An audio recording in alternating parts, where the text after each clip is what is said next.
আরজিকর কাণ্ডের শুনানির দিন জানালো সুপ্রিম কোর্ট। আরজিকর মামলার শুনানি সুপ্রিম কোর্টে হওয়ার কথা ছিল গত 5ই সেপ্টেম্বর, কিন্তু সেদিন প্রধান বিচারপতির না বসাই শুনানি পিছিয়ে যায়। অবশেষেই ওই মামলার শুনানির নতুন দিন জানালো শীর্ষ আদালত। সুপ্রিম কোর্টে আরজিকর মামলার শুনানির দিকেই তাকিয়েছিল গোটা দেশ। বৃহস্পতিবার ওই শুনানি হওয়ার কথাও ছিল। সকলে শুনানির জন্য আশা করছিলেন। শুনানির আগের দিন বুধবার রাতে তাই নানা প্রতিবাদ কর্মসূচির আয়োজনও করেছিলেন আন্দোলনকারীরা। কিন্তু বুধবার সন্ধ্যায় হঠাৎ শীর্ষ আদালতের তরফে একটি বিজ্ঞপ্তি দিয়ে জানানো হয় বৃহস্পতিবার প্রধান বিচারপতি DY চন্দ্রচূড়ের বেঞ্চ বসছে না। আর এরপরেই হতাশ হয়েছিলেন আন্দোলনকারীরা।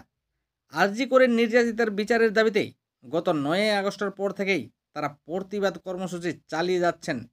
বুধবার রাতে আলো নিভিয়ে মোমবাতি বা প্রদীপ জ্বালিয়ে প্রতিবাদ জানানোরও ডাক দেওয়া হয়েছিল, তাতেও কিন্তু সাড়া মিলেছিল। রাত 9টার পর কলকাতা শহরের বিস্তীর্ণ অংশ অন্ধকার হয়ে গেছিল।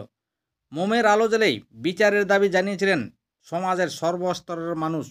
আরজি কোর্ট থেকে আন্দোলনরত জুনিয়র চিকিৎসকরা শুনানি পিছিয়ে যাওয়ায় হতাশ হয়ে গিয়েছিলেন।